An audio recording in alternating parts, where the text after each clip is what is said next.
Hello दोस्तों मैं आप सबको आपके यूट्यूब चैनल मिश्रा क्लास में एक बार फिर स्वागत करता हूं।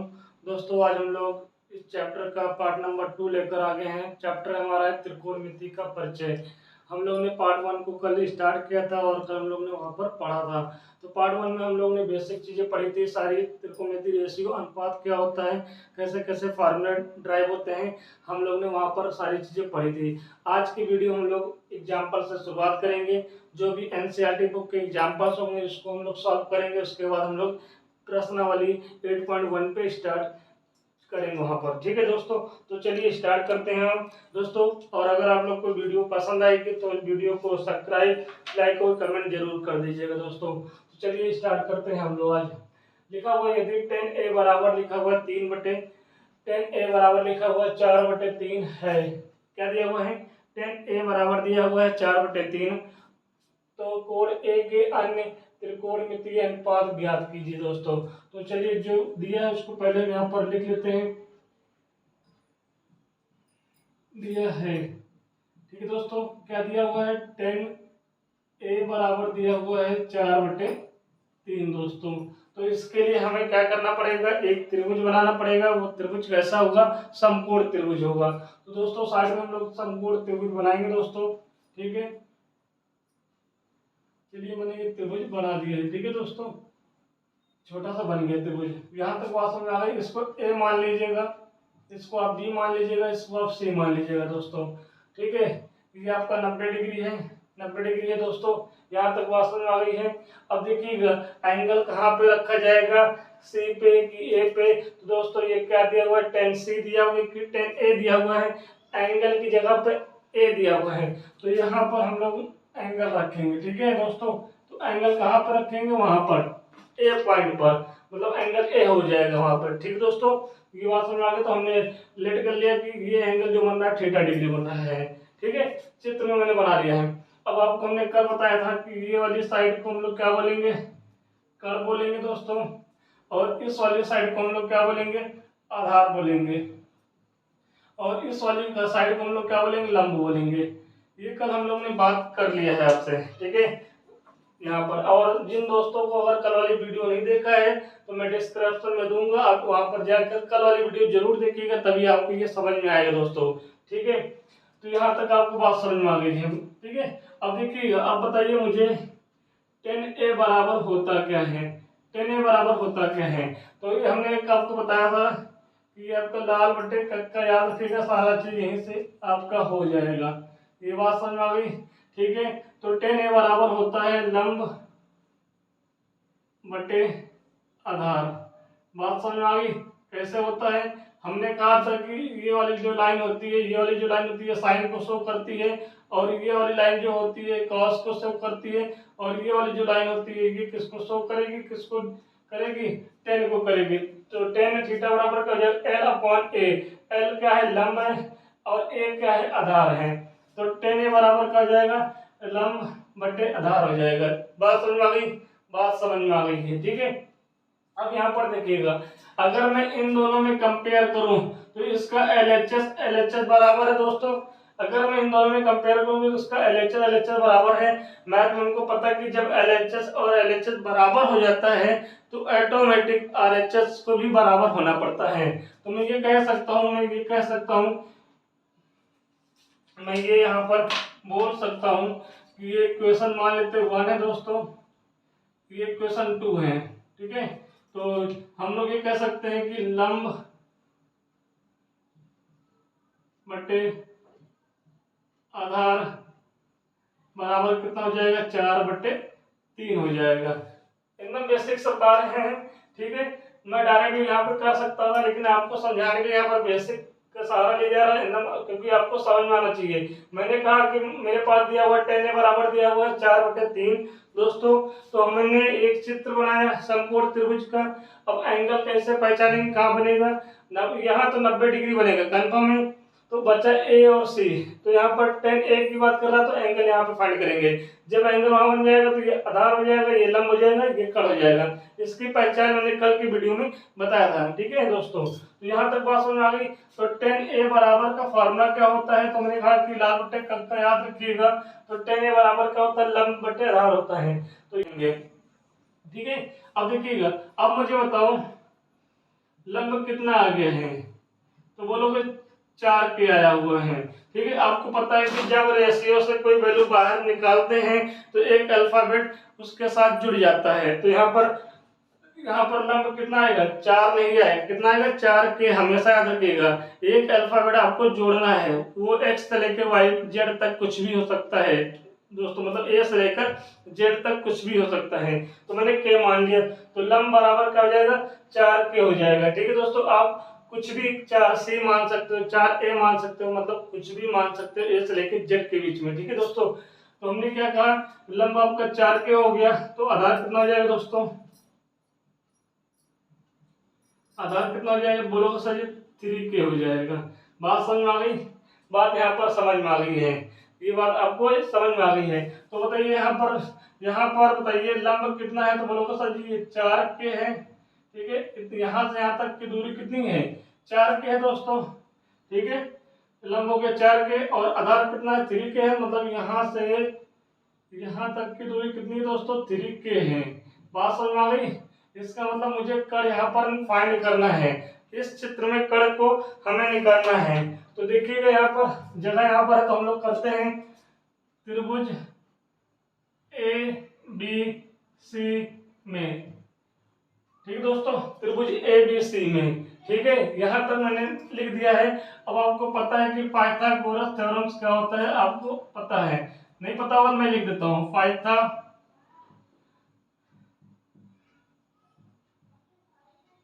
पाइथागोरस प्रमेय। ठीक है दोस्तों, होता है कड़ का स्क्वायर बराबर होता है लंब का स्क्वायर प्लस आधार का स्क्वायर। दोस्तों ये आपका फॉर्मूला होता है। ठीक है, अब यहाँ पर देखिएगा कहीं कहीं कुछ फॉर्मूले में क्या लिखा हुआ है दोस्तों, कड़ का स्क्वायर बराबर होगा आधार का स्क्वायर प्लस लंब का स्क्वायर होगा।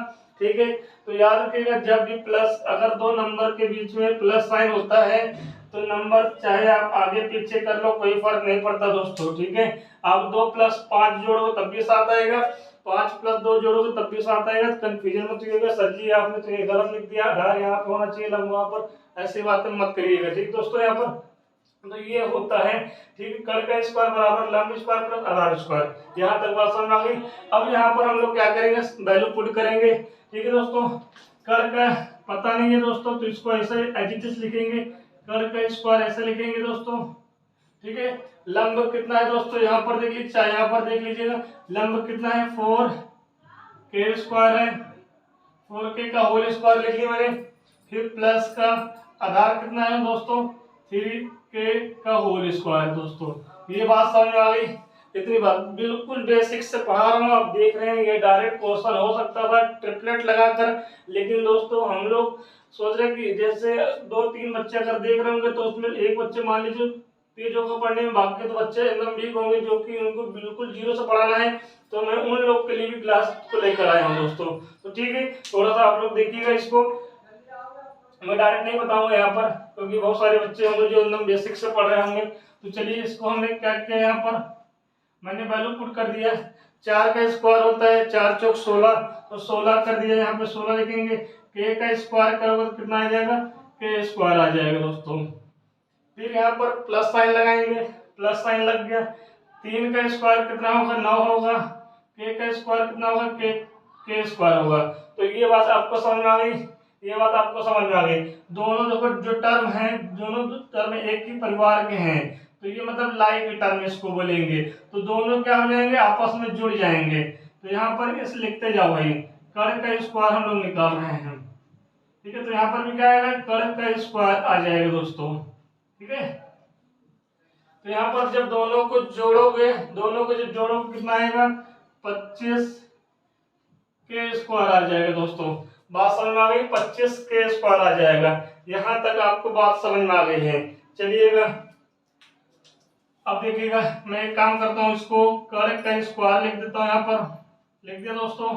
अब मैं यहाँ पर देखो 25 किसका स्क्वायर है, 25 किसका स्क्वायर है, तो बोलोगे सर जी 5 का स्क्वायर है, तो 5 लिखो, फिर यहाँ पे k लिखोगे, पूरे का खोलेंगे तो 5 का स्क्वायर 25 आ जाएगा, k का स्क्वायर k स्क्वायर, तो 25k² को मैं ऐसे लिख सकता हूँ। ऐसे इसलिए कि जो पावर है, अगर आपके पास देखिएगा एक स्क्वायर है, यहाँ पर आपका b² है, बड़ा पावर अगर सेम होते हैं तो पावर अपने आप कट जाता है, तो a बराबर क्या आ जाएगा, b आ जाएगा, पावर कट जाएगा। ठीक है दोस्तों, तो यहाँ पर 2 है, यहाँ पर 2 है, पावर कट गया दोस्तों, तो यहाँ पर कट कितना आएगा,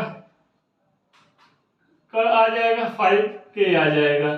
तो हमारे पास कट की वैल्यू आ गई है, मतलब यहाँ से यहाँ तक की दूरी कितनी है, 5k है। ठीक है दोस्तों, यहाँ तक बात समझ में आ गई, यहाँ तक बात समझ में आ गई आप लोग को। जल्दी से बताइए और लाइक और शेयर जरूर कर दीजिएगा दोस्तों इस चैनल को, ठीक है, इस वीडियो को, ताकि उन लोग के पास पहुंचे जो उन लोग को जरूरत है यहाँ पर पढ़ने की। ठीक है, चलिएगा, तो यहाँ तक क्लियर हो गया। अब हमसे देखो तीनों साइड पूछ ली गई है, तीनों साइड बता दी गई, आधार भी हो गया, लंब भी हो गया, कड़ भी हो गया, तीनों साइड पता हो गई, तीनों भुजा आपको पता हो गई। तो हम लोग को क्या बताना है, कोण ए, तो कोण ए के अन्य त्रिकोणमितीय अनुपात ज्ञात करने हैं। तो चलिए, आपको पता है कि त्रिकोणमिति में कितने 6 परिवार है दोस्तों। कल की बात हो गई है, कल इसकी बात हो गई है। सबसे पहले कौन आता है दोस्तों, साइन थीटा आता है, ठीक है, उसके बाद क्या आता है, कॉस थीटा आता है दोस्तों, फिर क्या आता है दोस्तों, टेन थीटा आता है। ठीक है, मैं यहाँ पर लिख दूं, फिर ये कॉसेक थीटा हो जाएगा, फिर ये क्या हो जाएगा, सेक थीटा हो जाएगा, फिर ये क्या हो जाएगा आपका, कॉट थीटा हो जाएगा। तो बताइए, एक वैल्यू आपको दिया हुआ टेन थीटा की, टेन ए, अच्छा मैं थीटा यहाँ पे लिखा हूँ दोस्तों, तो आप चलिए इसको हम लोग यहाँ पर एक एंगल ए दिया हुआ, तो एंगल ए लिख देते हैं यहाँ पर। ठीक है, एंगल ए यहाँ पर लिख देते हैं। ठीक है, इसको मैं ए कर देता हूँ। कोई दिक्कत है यहाँ पे आपको, यहाँ पर कोई दिक्कत नहीं होनी चाहिए भाई, क्योंकि एंगल जो दिया हुआ है वो थीटा ने देकर ए दिया हुआ है, तो ए सब पे हमने चढ़ा दिया है, बैठा दिया। ठीक है दोस्तों, अब यहाँ पर देखिए टेन ए की वैल्यू क्या दिया हुआ है, 4/3 दिया हुआ है दोस्तों, 4/3 दिया हुआ है। आपको मैंने बताया टेन का उल्टा कौन होता है, कॉट होता है। कॉट की वैल्यू क्या आ जाएगी, इसको उल्टा कर दो, 3/4 आ जाएगी। बात समझ में आ गई, बात समझ में आ गई आपको। ठीक है, अभी 2 वैल्यू आपको पता चल गई, सिर्फ 4 हमको निकालने हैं, सिर्फ हमको 4 निकालने हैं, तो आराम से निकालेंगे, क्योंकि त्रिभुज की तीनों भुजाओं का माप हमने निकाल लिया है। तो सबसे पहले हम निकालते हैं साइन की वैल्यू। तो आप देखिए साइन की वैल्यू क्या होगा, लंब बटे कड़ होगा। साइन की वैल्यू क्या होगी, लंब L/K, मतलब लंब बटे कड़ होगा। तो बताओ दोस्तों, इस चित्र में लंब कितना है, तो बोलोगे सर जी 4k है, बिल्कुल है। और कड़ कितना है दोस्तों, बोलोगे सर जी 5k है। ठीक है दोस्तों, अगर मैं k से k काट दूंगा तो कितना आ जाएगा, 4/5, सॉरी 4/5 आंसर आएगा। साइन ए की वैल्यू कितनी हो जाएगी, 4/5 हो जाएगी। तो दोस्तों, अगर साइन ए की वैल्यू आपको 4/5 हो गई है, तो कल मैंने बताया साइन ए का उल्टा क्या होता है, कॉसेक ए होता है। तो इसको हम उल्टा कर देंगे, तो 5 ऊपर चला जाएगा, 4 नीचे आ जाएगा। ठीक है, तो हमारे पास साइन ए आ गया है, कॉसेक ए आ गया है, टेन ए आ गया है, कॉट ए आ गया है। यहाँ तक क्लियर, बिल्कुल यहाँ तक क्लियर होना चाहिए आपको। ठीक है, अब कॉस ए की वैल्यू हमें निकालनी है, तो कॉस ए की वैल्यू यहां से देखिए दोस्तों, कॉस ए बराबर होता है A/K। ए का मतलब आधार बटे k का मतलब कड़। तो आधार कितना है दोस्तों, यहाँ पर 3k है, और बटे कड़ कितना है दोस्तों, 5k है। यहाँ तक बात समझ आ गई। अब देख रहे हो k से k आपका कट जाएगा, तो कितना आएगा, 3/5, 3/5 आ जाएगा। अगर cos a की वैल्यू 3/5 आ गया है, तो बताओ sec a की वैल्यू कितनी आएगी, तो बोलो सर जी इसका उल्टा हम कर देते हैं, तो 5/3 हो जाएगा। तो दोस्तों, इस क्वेश्चन का आंसर आपका आ गया, सारे आंसर। तो ऐसे ही ड्राइव करना है, बहुत आराम से मैंने आपको आज क्वेश्चन बताया दोस्तों, एकदम बेसिक से। तो इसको आप नोट करिए, अगर जहां नहीं समझ में आएगा वहां एक बार आप जरूर पूछ लीजिएगा। और बाकी रही ये सारी चीजें त्रिभुज के बारे में, ठीक है, तो इसका पहला वीडियो हम आपसे गुजारिश करेंगे, इसका पहला पार्ट जो है आप जरूर देखिएगा। एकदम बेसिक से बताया है, एकदम बेसिक बताया, वहां पर सारे फॉर्मूले को वहां पर हमने बताए हैं और सारी बातें वहां पर हो गई है। आज हम लोग क्वेश्चन को स्टार्ट किए हैं, वो भी एनसीईआरटी का एग्जाम्पल नंबर 1 है। अब हम लोग 2 पढ़ेंगे, इसको आप नोट कर लो। उदाहरण सेकंड हम लोग उदाहरण 2 स्टार्ट करते हैं। ये इम्पोर्टेंट क्वेश्चन है, इसको समझते हैं। यदि कोण बी और कोण ए, मतलब यदि एंगल बी और एंगल क्यू, ए नहीं दिया हुआ, एंगल क्यू दिया हुआ है, यदि एंगल बी और एंगल क्यू ऐसे न्यून कोण हो जिससे कि साइन बी बराबर साइन क्यू, जिससे कि साइन बी बराबर साइन क्यू, तो सिद्ध कीजिए कि एंगल बी बराबर एंगल क्यू। ठीक है दोस्तों, यहाँ पर हमें ये क्वेश्चन को करना है। क्वेश्चन में दिया क्या है पहले हम ये देख लेते हैं। ठीक है, हम पहले ये चीज देखते हैं कि क्वेश्चन में क्या दिया हुआ है। देखिए क्वेश्चन कह रहा है कि हमारे पास 2 त्रिभुज है, 2 हमारे पास त्रिभुज है, क्योंकि एंगल बी है और एंगल क्यू है, तो 2 हमारे पास त्रिभुज है। तो हम लोग क्या करते हैं, 2 त्रिभुज को यहाँ पर बना लेते हैं पहले। ठीक है, एक त्रिभुज मैंने ये बना लिया दोस्तों। ठीक है, एक त्रिभुज मैंने ये बना लिया है आपको, चलिएगा। एक त्रिभुज हम यहाँ पर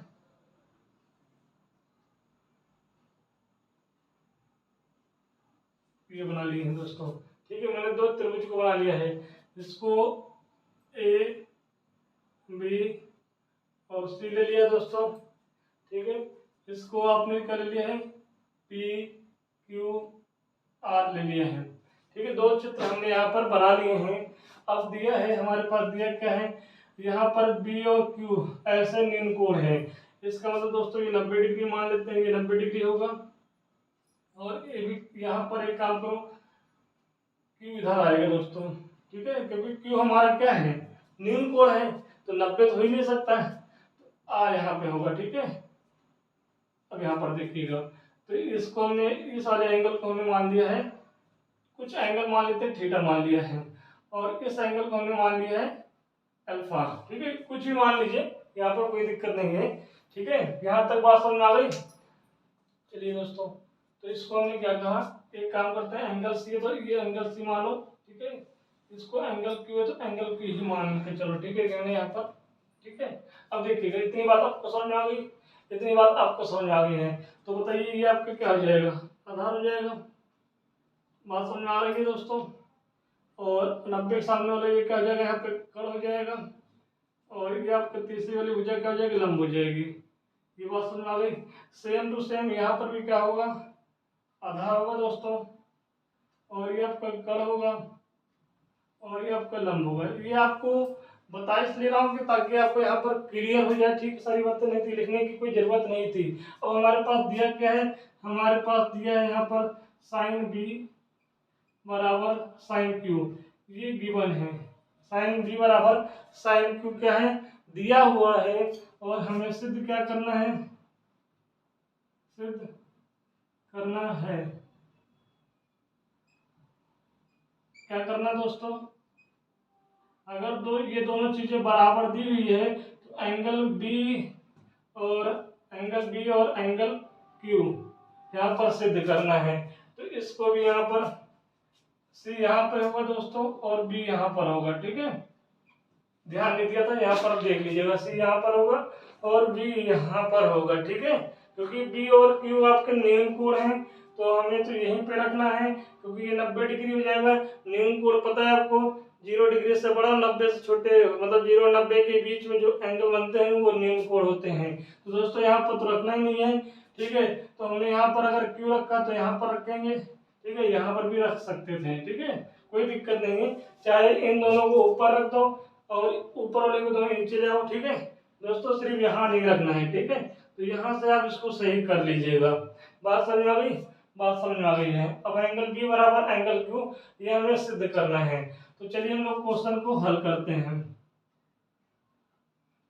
अब जो दिया हुआ है उसको देख लेते हैं, साइन बी। ठीक है, अब यहाँ पर साइन बी आपको निकालना है। बताओ साइन बी यहाँ से क्या आएगा, आपको पता है कि यहाँ पर लिख देते हैं लाल बट्टे कक्कर। ठीक है, अब बताओ साइन के लिए एल अपॉन के होगा ना दोस्तों। एल का मतलब लंब होगा और के का मतलब कड़ हो जाएगा। तो बताओ यहाँ पर लंब इस वाले चित्र में बी है ना, तो इस वाले में इसमें देखेंगे तो साइन बी यहाँ से मिलेगा। तो लंब कितना है दोस्तों बता सकते हैं यहाँ से आप, ए सी है, ए से सी लंब है और कड़ कौन ए बी, ये आ गया। आगे आपको इसी प्रकार हम लोग क्या करेंगे, साइन क्यू निकालेंगे। साइन क्यू कितना आएगा दोस्तों, अब यहां से देखेंगे साइन क्यू कितना होगा बताओ। पहले फॉर्मूले को लंब बटे कड़, तो लंब कितना आएगा यहाँ पर देखिए पी आर है ना दोस्तों, तो पी आर लिखेंगे। और यहाँ पर कड़ की बात कर रहा हूं तो कड़ कितना है, पी क्यू है, तो पी क्यू लिखेंगे। यहाँ तक आपको समझ में आ गया, यहाँ तक आपको समझ में आ गया है। अब देखिएगा क्वेश्चन में sine B upon sine Q बराबर है, तो इसको मैं लिखूंगा साइन बी और बराबर साइन क्यू। तो यहाँ पे जो वैल्यू आपने निकाला है साइन बी की, उसको यहाँ पर हम रख देते हैं। साइन बी की वैल्यू क्या है, A C upon A B है बराबर। अच्छा, साइन क्यू की वैल्यू क्या है, पी आर बटे पी क्यू है। बात समझ में आ गई, बात यहाँ पर आपको समझ में आ गई है। ठीक है, ये आपको आ गया। अगर मैं इसको इस रेशियो के, ये रेशियो दोनों रेशियो बराबर हैं, तो मैं इसको मैं क्या जेड मान सकता हूँ, बिल्कुल मान सकता हूँ। ये दोनों रेशियो क्या है, जेड के बराबर है, ये मान के चल रहा हूँ, तो ये इक्वेशन 1 आ गया है। यहाँ तक बात समझ में आ गई, यहाँ तक आपको बात समझ में आ गई। मतलब ए सी अपॉन ए बी का ratio, P R upon P Q का रेशियो, देख रहे हो आप, ए सी अपॉन ए बी का रेशियो और P R upon P Q का रेशियो। बात समझ में आ गई। चलिएगा, अगर मैं ये कहूँ कि ए सी, एक काम करते हैं, मैं यहाँ से एक काम करता हूँ, ए बी को यहाँ पे पुट करा देता हूँ और पी आर को मैं इधर पुट करा देता हूँ। तो बताओ दोस्तों, ये दिख रहा है आपको, A C upon P R बराबर A B upon P Q बराबर जेड। इसको इक्वेशन हम 1 ले लेंगे। यहाँ पे अब कंपेयर करो, A C upon P R, अब सही है, A C upon P R बराबर है A B upon P Q. ठीक है, ये सही है। तो यहाँ पे जेड हमने मान लिया, इन दोनों के रेशियो को हमने क्या मान लिया, जेड मान लिया है। यहाँ तक बात समझ में आ गई। चलिए, यहाँ तक बात समझ में आ गई है। अब इस वाले चित्र में बात करते हैं, त्रिभुज ए सी बी में, अब इस त्रिभुज में हम बात करते हैं ए सी बी में, तो हम यहाँ पे पाइथागोरस थ्योरम लगाएंगे दोस्तों। तो पाइथागोरस थ्योरम क्या होता है, हमने बताया था कड़ का स्क्वायर, कड़ कितना है दोस्तों, ए बी है, ए बी का स्क्वायर लिख लो यहाँ पर बराबर आधार का स्क्वायर बी सी स्क्वायर लिख लो, फिर प्लस का लंब कितना है, ए सी स्क्वायर है। यहाँ तक बात आपको समझ में आ गई, यहाँ तक बात आपको समझ में आ गई है। तो बी सी निकालने, यहाँ से आधार निकालने, तो आधार कितना आएगा बताओ मुझे। यहाँ पर क्या आएगा, ए बी स्क्वायर माइनस का ए सी स्क्वायर, तो बराबर कितना आ जाएगा दोस्तों, बी सी स्क्वायर आ जाएगा। ठीक है, ये बात समझ आ गई। तो बी सी बराबर क्या जाएगा, जब स्क्वायर हटाओगे तो दूसरी ओर क्या लगेगा, अंडर रूट आपका लग जाएगा, तो कितना आएगा बताओगे, ए बी स्क्वायर माइनस का ए सी स्क्वायर। ठीक है, ये आपका आ गया है। यहाँ तक बात समझ में आ गई। चलिए, इसको मैं मार्क कर देता हूँ। तो यहाँ से बी सी कितनी आ गई है, बी सी कितनी आ गई दोस्तों, under root A B square minus का ए सी स्क्वायर आपका आ गया है। यहाँ तक बात समझ आ गई। अब हम लोग क्या करेंगे, इस वाले ट्रायंगल में हम यहाँ पर लिखेंगे। ठीक है, अब हम लोग लिखते हैं ट्रायंगल पी आर क्यू, त्रिभुज पी आर क्यू में। ठीक है दोस्तों, अब यहाँ पर अगर मैं पी आर क्यू में अगर लगाता हूँ पाइथागोरस थ्योरम, तो बताओ कड़ का स्क्वायर, कड़ कितना है दोस्तों, बताइए कड़ कितना है यहाँ पर, तो बोलोगे सर पी क्यू स्क्वायर है। आधार कितना है, तो बोलोगे आर क्यू स्क्वायर है दोस्तों, और यहाँ पर माइनस का पी आर स्क्वायर हो जाएगा। तो मुझे तो सिर्फ आधार चाहिए, तो बताओ आर क्यू कितना हो जाएगा, आर क्यू बराबर पी क्यू स्क्वायर, ठीक है दोस्तों, पी क्यू स्क्वायर, ये तो प्लस हो गया ना, पी क्यू स्क्वायर, फिर यहाँ पर ये इधर आएगा तो माइनस का पी आर स्क्वायर हो जाएगा। तो अब बताइए दोस्तों, अगर मैं स्क्वायर हटाता हूँ तो यहाँ पे अंडर रूट लग जाएगा, तो बताओ आर क्यू कितना आ जाएगा। आर क्यू बराबर क्या हो जाएगा, under root P Q square minus P R square. कितनी बात समझ में आ गई, कितनी बात समझ में आ गई है। चलिए इसको मैंने यहाँ पर मार्क कर दिया है, ठीक है, मैंने ये मार्क कर दिया। देखिए यहाँ पर आधार बी से कितना आया हुआ है, under root A B square minus का ए सी स्क्वायर आया हुआ है, और यहाँ पर आर क्यू कितना आया हुआ है आपका, under root P Q square minus P R square आया हुआ है। तो ये बात समझ में आ गई। चलिएगा अब हम इन दोनों का रेशियो निकालते हैं, इन दोनों का हम यहाँ पर रेशियो निकालते हैं, ठीक है। मुझे लगता है ये मिटाना पड़ेगा, ठीक है, तो मैं ये इस वाले को मैं यहाँ से मिटा देता हूँ दोस्तों। तो ये मैंने यहाँ पे साफ कर दिया है। अब देखिएगा आगे, मैंने इतना मैंने ये साफ कर दिया है दोस्तों। चलिएगा अब इसको मैं मिटा दिया हूँ। अब आगे देखते हैं, मैंने कहा कि यहाँ पर रेशियो निकालना है। रेशियो किसका निकालना है, बीसी का, किसके साथ, किसके साथ निकालना, आर क्यू के साथ निकालना है, आर क्यू के साथ। तो बताओ कितना आएगा, बीसी का कितना है वैल्यू, बोलो सर जी, under root A B square है माइनस का ए सी स्क्वायर है, अपॉन यहाँ पर क्या है, अंडर रूट यहाँ पर क्या है, पी क्यू स्क्वायर माइनस का पी आर स्क्वायर है। ये बात समझ में आ गई, ये बात आपको समझ में आ गई है, ठीक है दोस्तों, यहाँ तक बात समझ में आ गई है। तो अभी आपने देखा है कि A C upon P R बराबर A B upon P Q बराबर जेड है, ये टू नहीं है, जेड है, ठीक है दोस्तों। तो हम ये कह भाई ये बराबर इसके है और ये बराबर इसके है, तो मैं कह सकता हूँ कि A C upon P R बराबर किसके है, A C upon P R बराबर किसके है, जेड के हैं, जेड के है दोस्तों। तो मैं यहाँ से निकाल सकता हूँ, ए सी की वैल्यू निकाल सकता हूँ, ए सी बराबर कितना हो जाएगा, जेड पी आर हो जाएगा। बात समझ आ गई, जेड पी आर हो जाएगा। भाई ये रेशियो बराबर है जेड के, क्योंकि ये बराबर इसके है और ये बराबर इसके है, मतलब तीनों आपस में बराबर है। तो अलग अलग भी तो कह सकता हूँ कि ये रेशियो जेड के बराबर है, तो यहाँ से ए सी की वैल्यू आ गई है, ठीक है, ये ए सी की वैल्यू आ गई। इसको मैं हेडलाइट कर लेता हूँ रेड पेन से, इसको मैंने यहाँ से डार्क कर दिया, ठीक है। अब दोस्तों इसी तरह इसको भी हटा देता हूँ, इसको भी हटा देता हूँ, ठीक है, इसका कोई काम नहीं दोस्तों, इस सबका कोई काम नहीं है, यहाँ पर खाली कर देते हैं इसको। चलिएगा यहाँ तक बात समझ में आ गई, चलिए यहाँ तक आपको बात समझ में आ गई है। अब इसी प्रकार हम क्या करेंगे, A B upon P Q बराबर जेड। तो बताओ ए बी की वैल्यू कितनी आएगी, तो बोलोगे सर जी यहाँ पर जेड मल्टीप्लाई पी क्यू आएगी।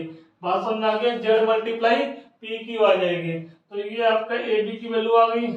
अब हम क्या करेंगे, इस इक्वेशन को यहाँ पर उतारेंगे, B C upon R Q बराबर under root A B square minus का A C square upon under root P Q square minus का पी आर स्क्वायर। ये बात समझ में आ गई, ये बात आपको समझ में आ गई है, ठीक है।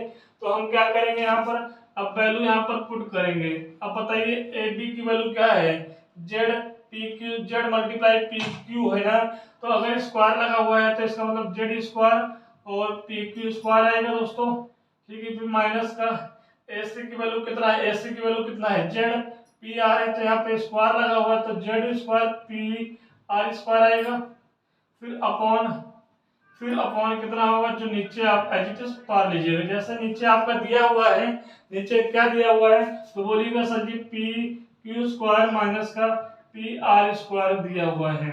ये बात समझ में आ गई, ये बात आपको समझ में आ गई। अब एक काम करते हैं, जेड स्क्वायर देखिए यहाँ पर भी है, जेड स्क्वायर यहाँ पर भी है, तो हम क्या करते हैं, जेड स्क्वायर यहाँ से कॉमन लेते हैं, तो यहाँ पर क्या बचेगा, जेड स्क्वायर पूरा पूरा चला गया, तो क्या बचेगा यहाँ पर पी क्यू स्क्वायर बचेगा, पी क्यू स्क्वायर बचेगा, यहाँ से पूरा जेड स्क्वायर चला गया तो यहाँ पे पी आर स्क्वायर बचेगा।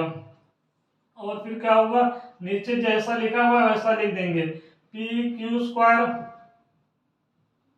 P R square. बात समझ में आ गई, बात समझ में आ गई। अब देखिए दोस्तों जेड स्क्वायर ये है ना अंडर रूट में है, आपको पता है कि अगर कोई वैल्यू अंडर रूट में स्क्वायर लगा होता है तो वो बाहर चला आता है पेड़ बना के। तो यहाँ से देखिएगा दोस्तों ये जेड क्या होगा, बाहर चला आएगा तो अंदर क्या बचेगा, तो बोलोगे सर जी पी क्यू स्क्वायर माइनस का पी आर स्क्वायर बचेगा, और नीचे आपका क्या है under root P Q square minus का ये वाली वैल्यू और ये वाली वैल्यू तो कट जाएगी। तो हमारे पास क्या बचा हुआ है, हमारे पास जेड बचा हुआ है। जेड बचा हुआ है इसका मतलब आप जानते हो क्या है, इसका मतलब ये है कि B C upon R Q की वैल्यू कितनी आ गई, जेड के बराबर आ गई। तो इसका मतलब यहाँ पर देखिएगा, मैं यहाँ पर लिखता हूँ दोस्तों, यहाँ पर इसका मतलब क्या है बता सकते हो मुझे, A C upon P R बराबर है इसके A B upon P Q के, और बराबर है B C upon R Q के बराबर जेड। मतलब आपने इन दोनों के जेड के रेशियो जेड के बराबर माना था, और मैंने जब इसको सॉल्यूशन किया तो इसका रेशियो भी जेड के बराबर आ गया। अगर ये दोनों जेड के बराबर हैं और ए भी जेड के बराबर है, इसका मतलब जानते हो कि ये और ये तीनों रेशियो क्या हो जाएंगे, बराबर हो जाएंगे। तो अगर आपको पता है कि दो त्रिभुज के दो त्रिभुज के तीनों रेशियो आपस में बराबर होते हैं भाई, AC अपॉन पी आर बराबर है AB अपॉन पी क्यू बराबर है BC अपॉन आर क्यू। तो अगर दोनों त्रिभुज के रेशियो भुजाओं का रेशियो बराबर होता है तो ये दोनों त्रिभुज क्या हो जाएंगे, ठीक है, क्या हो जाएंगे, समरूप हो जाएंगे। क्या हो जाएंगे, तो लिखोगे यहाँ पर त्रिभुज ACB समरूप हो गया है त्रिभुज PQR के। तो आपको पता है कि अगर ये त्रिभुज आपका समरूप प्रूफ कर दिया है, ये त्रिभुज आपने समरूप प्रूफ कर दिया कि तीनों की भुजाओं का रेशियो क्या है, बराबर है, समरूप है त्रिभुज। इसका मतलब कि तीनों के कोण भी बराबर होंगे। बात सही है, तीनों एंगल ए एंगल पी के बराबर हो जाएगा, एंगल ए एंगल पी के बराबर हो जाएगा, और एंगल बी एंगल क्यू के बराबर हो जाएगा। एंगल सी और एंगल आर तो दिया हुआ था पहले से ही, 90 ये है 90 ये है, तो पता चल गया। अगर हमें तीनों की भुजाओं का दोनों त्रिभुज की भुजाओं का हमने रेशियो बराबर प्रूफ कर लिया है, तो ये त्रिभुज क्या जाएंगे यहाँ पर, ठीक है, समरूप हो जाएंगे। ठीक है, ये बात समझ आ गई। तो इसका मतलब जानते क्या होगा, इसका मतलब कि त्रिभुज के तीनों एंगल क्या होंगे, आपस में बराबर होगा। ये इसके बराबर हो जाएगा, ये इसके बराबर है, और ये इसके बराबर है, मतलब एंगल बी बराबर है एंगल क्यू के। तो क्या दोस्तों यही तो प्रूव करना था, यही तो हमें सिद्ध करना था, बिल्कुल। तो दोस्तों यही हमें सिद्ध करना था, जो कि हमने यहाँ पर आपको करके दिखा दिया है दोस्तों। ठीक है, क्वेश्चन ये थोड़ा सा लेंदी चला गया है समझाने में भी, और क्वेश्चन अच्छा था, पेपर में आएगा क्वेश्चन तो आपको ऐसे ही डिराइव करना है। ठीक है दोस्तों, तो आई होप कि मुझे ये लगता है कि आप लोग को हम समझा पाए हैं। आप लोग अगर वीडियो देख रहे होंगे दोस्तों, अगर आपको समझ में आता है, आपको सारी चीजें क्लियर दिख रही हैं, आपको अगर वीडियो जरा भी समझ में आ रही है दोस्तों, अपने चैनल को जरूर लाइक कर दीजिएगा और सब्सक्राइब कर लीजिएगा, और बेल आइकन को भी दबा दीजिएगा, ताकि हम लोग डेली अपडेट जब हम वीडियो आपको यूट्यूब पर अपलोड करें तो आपके चैनल पर पहले मिल जाए। ठीक है दोस्तों, तो चलिए कल हम लोग इसी टाइम मिलते हैं। जय हिंद, जय भारत।